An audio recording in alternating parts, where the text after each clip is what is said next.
आखिरकार जब संजू सैमसन अच्छे खासे स्कोर बनाने के बाद पवेलियन लौट रहे थे तो इतने गुस्से में क्यों थे? या फिर हार्दिक पांड्या ने जब तस्कीन अहमद को छक्का ला करके मैच को फिनिश किया तो हार्दिक पांड्या क्या बड़बड़ाते हुए जा रहे थे?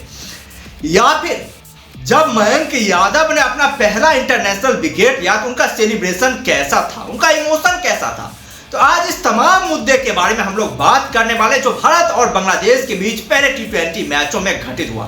तो वीडियो के अंत तक जरूर बने रहना, वीडियो बहुत ही ज्यादा इंटरेस्टिंग होने वाला है, बहुत ही लाजवाब होने वाला है। तो सबसे पहले हम लोग शुरू से शुरुआत करते हैं। तो आज बांग्लादेश की टीम ने टी20 मैच में भारत के सामने पहले बल्लेबाजी करते हुए कुछ खास स्कोर नहीं बनाए, मात्र 127 रन ही बनाए, क्योंकि हमारे गेंदबाजों ने काफी जबरदस्त शुरुआत करी।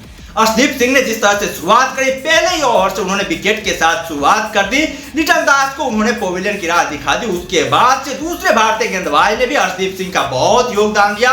खासतौर पर सबसे बड़ा मोमेंट तो तब था जब मयंक यादव ने अपना पहला ओवर डालने के लिए आए। भाई साहब, जब मयंक यादव बीच मैदान पर गेंदबाजी डालने के लिए आए तो सबकी आंखें जो थी स्पीड मीटर पर टिकी हुई थी कि मयंक यादव की गेंद कितनी तेज रफ्तार में निकलेगी। और मयंक यादव ने निराश नहीं किया। 149 के आसपास जो आज मयंक यादव ने गेंदें डाली, और उससे भी जो खास बात थी वो ये थी कि मयंक यादव ने आज अपना पहला ओवर मेडन ओवर डाला, और वो अजीत आगरकर और अर्शदीप सिंह के बाद तीसरे ऐसे भारतीय गेंदबाज बन गए हैं जिन्होंने कि इंटरनेशनल क्रिकेट डेब्यू में अपना पहला ओवर जो मेडन ओवर डाला। इससे पहले अजीत आगरकर ने 2006 में साउथ अफ्रीका के खिलाफ, अर्शदीप सिंह ने 2022 में इंग्लैंड के खिलाफ, और अब जाकर के मयंक यादव ने यह कारनामा बांग्लादेश के खिलाफ किया। काफी कमाल की गेंदबाजी रही मयंक यादव की। हालांकि दूसरे ओवर में थोड़े से महंगे में जरूर साबित हुए, लेकिन इसका कोई खास इफेक्ट नहीं पड़ा। उन्होंने विकेट भी लिए। पहला विकेट जब उन्होंने लिया तो भाई किसी के साथ होता है, जब किसी भी गेंदबाज को जो कि इतने ज्यादा चर्चे में रहा उसको पहला विकेट मिलता हो तो बहुत ज्यादा हौसला बढ़ता है। और वही इमोशनल फीलिंग देखी मयंक यादव में भी। वो सूर्य कुमार यादव से मिल करके जो एक इमोशन था, वो इमोशन वो व्यक्त कर रहे थे, मानो सूर्य कुमार यादव का आभार व्यक्त करवा रहे हो कि भैया उन्हें सूर्य कुमार यादव ने मौका दिया और वो इस मौके पर पूरा फायदा उठाया। काफी कमाल की गेंदबाजी रही मयंक यादव की, बहुत ही जबरदस्त गेंदबाजी रही। उसके साथ साथ अन्य भारतीय गेंदबाजों की भी काफी कमाल गेंदबाजी रही। वरुण चक्रवर्ती की 3 साल के बाद वापसी हो रही थी इंडियन क्रिकेट टीम में, और उन्होंने क्या कमाल की गेंदबाजी करी भैया। 3 विकेट उन्होंने भी हासिल किए, जबरदस्त गेंदबाजी का परफॉर्मेंस किया। और जो एक स्पिन गेंदबाज का चाहिए होता है उस तरह का जो गेंदबाज होता है वो वरुण चक्रवर्ती करके दिए। बांग्लादेश की तरफ से यदि हम बात करें तो बांग्लादेश की तरफ से 2 ही बल्लेबाज, एक तो कैप्टन नजमुल हसन सांतोष जिन्होंने की 27 रन बनाए, और दूसरे मेहदी हसन मिराज जो कि बांग्लादेश के सबसे भरोसेमंद बल्लेबाज है। इस बल्लेबाज ने 35 रनों का योगदान दिया। हालांकि यह स्कोर जो था बांग्लादेश के 127 रनों का, ये स्कोर थोड़ा सा और ज्यादा आगे या फिर बड़ा हो सकता था यदि मेहदी हसन मिराज थोड़ी सी समझदारी दिखाते। तो जो पिछले क्रम के बल्लेबाज थे उनके साथ मेहदी हसन मिराज के कोई अच्छा तालमेल दिखा नहीं। मतलब जब पिछले क्रम के बल्लेबाज आते हैं तो आपको ज्यादा से ज्यादा स्ट्राइक रेट अपने पास रखने चाहिए, लेकिन मेहदी हसन मिराज वो काम नहीं कर रहे थे। वो पिछले बल्लेबाज को भी खेलने का मौका दे रहे थे, और जब पिछले बल्लेबाज प्रोफेशनल गेंदबाजों के सामने आते हैं उनकी वैसे भी जो है पेंट गीली हो ही जाती है, और हुई। मतलब मेहदी हसन मिराज जो थे वो भैया अंतक नाबाद रहे, लेकिन उनके सामने जो थे 3-4 विकेट आसानी से जो थे वो निकल गए, क्योंकि मेहदी हसन मिराज ने कोई चालाकी नहीं दिखाई। खैर बांग्लादेश की टीम ने 127 रन बनाए, जो कि ठीक ठाक टोटल जो है वो माना जा रहा है। जिस तरह से बांग्लादेश की शुरुआत हुई थी उसके अकॉर्डिंग बहुत ही सही स्कोर जो था वो बांग्लादेश ने फिनिश किया। फिर भारतीय टीम बल्लेबाजी करने के लिए उतरती है। भारतीय टीम के लिए सस्पेंस बना हुआ था भैया ओपनिंग कौन करेगा। सूर्य कुमार यादव ने कन्फर्मेशन दिया था, तो संजू सैमसन और अभिषेक शर्मा आते हैं ओपनिंग करने के लिए, और आते ही ताबड़तोड़ शुरुआत जो है पहले ओवर से ही कर दे। भारतीय टीम ने मात्र 2 ओवर में ही 25 रन ठोक दिए, और उसमें भी भैया अभिषेक शर्मा ने जो शुरुआत करी, मतलब जो छक्का लगाया भाई, कमाल का शॉट लगाया उन्होंने तस्कीन ओवर के दूसरे ओवर में बहुत ही कमाल की बल्लेबाजी की, और जो जिस बल्लेबाजी के लिए जाने जाते हैं अभिषेक शर्मा, उस तरह का उन्होंने खेल दिखाया। 15 रन ठोक डाले थे, और ऐसा उन्होंने महसूस करवा दिया था भारतीय दर्शकों को कि भैया यदि अभिषेक शर्मा 6 ओवर तक बीच मैदान पर खड़े रह जाते हैं तो वो पावर प्ले में ही जो मैच को खत्म कर देंगे। उसी अंदाज में अभिषेक शर्मा ने शुरुआत करी, लेकिन दुर्भाग्यवश अभिषेक शर्मा और संजू सैमसन के बीच तालमेल में थोड़ी सी गड़बड़ी हो जाती है, और गलती जो थी वो अभिषेक शर्मा की ही थी, क्योंकि रन था नहीं। अभिषेक शर्मा दौड़ पड़े, एग्रेसिव अंदाज में दौड़ पड़े, और वहां से जब तक वो वापस लौटते तब तक तो ही हृदय ने ऐसा थ्रो मारा कि भैया विकेट की गिरियां उखड़ गई और अभिषेक शर्मा पवेलियन लौट गए। पूरे दर्शकों का ही मनोबल टूट गया। खैर उसके बाद कप्तान सूर्य कुमार यादव आया और सूर्य कुमार यादव ने भी अपने अंदाज में खेल की शुरुआत करी। उन्होंने भी 3 छक्के जड़े, कमाल के छक्के जड़े और सूर्य कुमार यादव भी गजब की बल्लेबाजी की। सूर्य कुमार यादव की हम बात करें, उन्होंने 29 रन बनाया 14 गेंदों का सामना करते हुए और 3 छक्के इस शानदार पारी के दौरान उन्होंने लगाए। काफी जबरदस्त बल्लेबाजी सूर्य कुमार यादव के। सूर्य कुमार यादव जो आउट होते हैं तो उसके बाद से नए बल्लेबाज के रूप में नीतीश कुमार रेड्डी को बल्लेबाजी करने के लिए भेजा जाता है और नीतीश कुमार रेड्डी भी काफी कमाल की बल्लेबाजी करते हैं। हालांकि अटैकिंग उनकी उस तरह से नहीं थी, लेकिन ठीक ठाक बल्लेबाजी। नीतीश कुमार रेड्डी बीच मैदान पर आते हैं और संजू सैमसन भी अपना नेचुरल अंदाज जो है संजू सैमसन का, जिस टाइमिंग के लिए संजू सैमसन जाने जाते हैं वो टाइमिंग लगातार संजू सैमसन कर रहे थे। काफी कमाल के शॉट लगा रहे थे, हालांकि हवाई फायरिंग नहीं कर रहे थे, लेकिन सामने से जो बल्लेबाज वो हवाई फायर कर रहे थे। इधर नीतीश कुमार रेड्डी भी छक्का लगा दिया तो संजू सैमसन ने सोचा कि भैया हम क्यों ना हवाई फायर के लिए जाएं, और वही काम किया संजू सैमसन ने। संजू सैमसन भी हवाई फायर के लिए गए, लेकिन संजू सैमसन फंस जाते हैं, आउट हो जाते हैं और पवेलियन की राह पकड़ लेते हैं। हालांकि जब वो पवेलियन जा रहे थे तो अपने आप से बहुत ज्यादा नाराज थे, क्योंकि संजू सैमसन के पिछले 2 पारियों की बात करें, पिछले 2 पारी में संजू सैमसन 0 रन बना करके T20 में पवेलियन लौटे थे। संजू सैमसन को यहाँ पर मौका मिला था और यहाँ पर संजू सैमसन के पास जो स्टार्ट होता है ना, वो स्टार्ट मिल चुका था। संजू सैमसन के पास बहुत बड़ी अपॉर्चुनिटी थी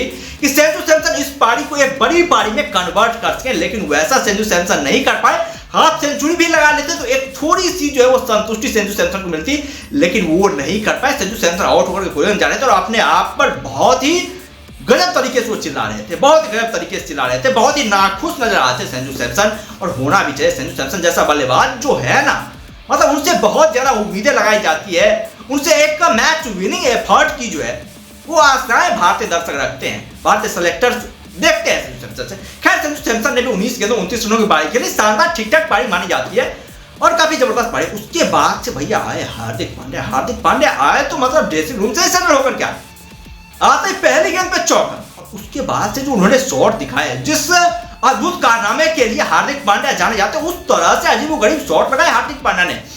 और हार्दिक पांड्या की जो बल्लेबाजी है ना बॉस, वो मतलब उसमें बहुत ज्यादा सुधार देखने को मिल रही है अभी हार्दिक पांड्या की बल्लेबाजी।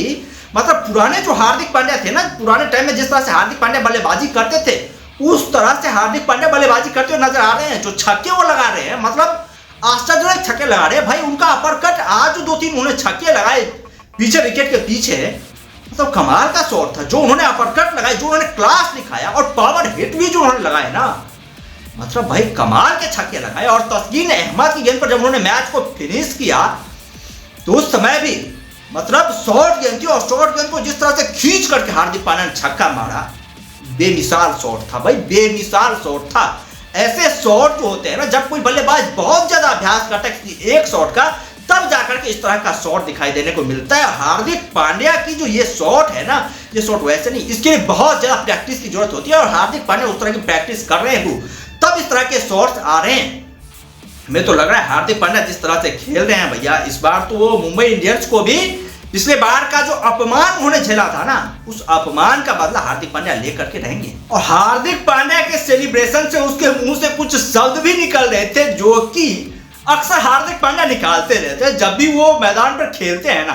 तो बहुत ही जज्बाती प्लेयर है, बहुत ही एग्रेसिव एनर्जी रहती है उनके अंदर, विराट कोहली की तरह उनको भी चुल मची रहती है और गेंदबाज को गाली देने से वो भी चूकते नहीं है। तो तस्कीन अहमद को भी उन्होंने 2-4 शब्द सुना दिए होंगे, ये कोई बड़ी बात है नहीं, क्योंकि हार्दिक पांड्या उस टाइप के प्लेयर हैं, मतलब गाली वाली देते रहते हैं।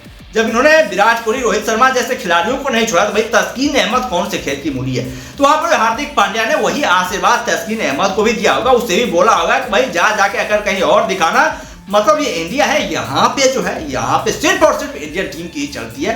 और भारतीय टीम ने बहुत ही शानदार तरीके से मात्र 11.5 ओवर में 127 रन के जवाब में 132 रन ठोक दिए और बांग्लादेश को इस 3 T20 मैचों की सीरीज में पहला T20 मैच हरा दिया। भारतीय टीम 1-0 की बढ़त ले ली है और अब जो 2 मुकाबले हैं, दोनों ही मुकाबले में उम्मीद तो यही जताई जा रही है, भारतीय टीम जो है वो जैसे जिस तरह से टेस्ट में क्लीन स्वीप करा था, उसी तरह से यहाँ पर भारतीय टीम क्लीन स्वीप करे और दीपावली से पहले क्लीन विलीन वाला जो कार्यक्रम होता है ये कुछ सही भी होता है।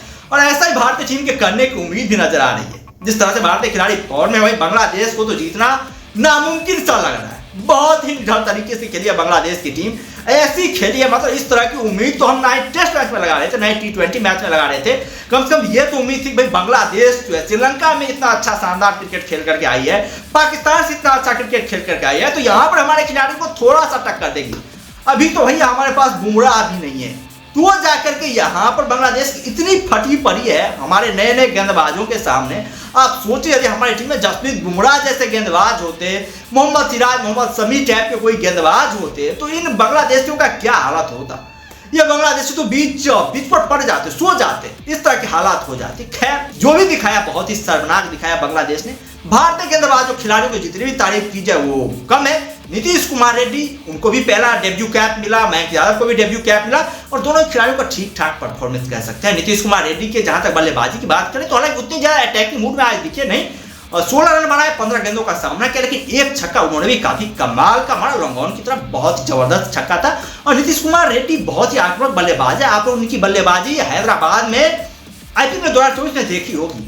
तो नीतीश कुमार रेड्डी को इसलिए अप्रोच किया गया क्योंकि वो तेज गेंदबाजी भी करते हैं, काफी अच्छी रफ्तार भी रहती है, 140 के आसपास की गेंदबाजी भी डालते हैं और बल्लेबाजी भी करते हैं। तो इस तरह के खिलाड़ियों को भारतीय सेलेक्टर्स खोज रहे हैं ताकि इन्हें ज्यादा से ज्यादा मौका दिया जाए। तो ये भारतीय टीम के लिए बहुत ही अच्छे संकेत है, बहुत ही जबरदस्त संकेत है बॉस। वैसे वो तुम लोगों का क्या कहना है भारतीय टीम की इस शानदार जीत पर, इस बेहतरीन जीत पर, इस ऐतिहासिक जीत पर? वो अपना राय जो कमेंट बॉक्स पे जरूर लिखना। बाकी हम लोग फिर मिलते हैं नए वीडियो के साथ, दमदार कंटेंट के साथ। तब तक के लिए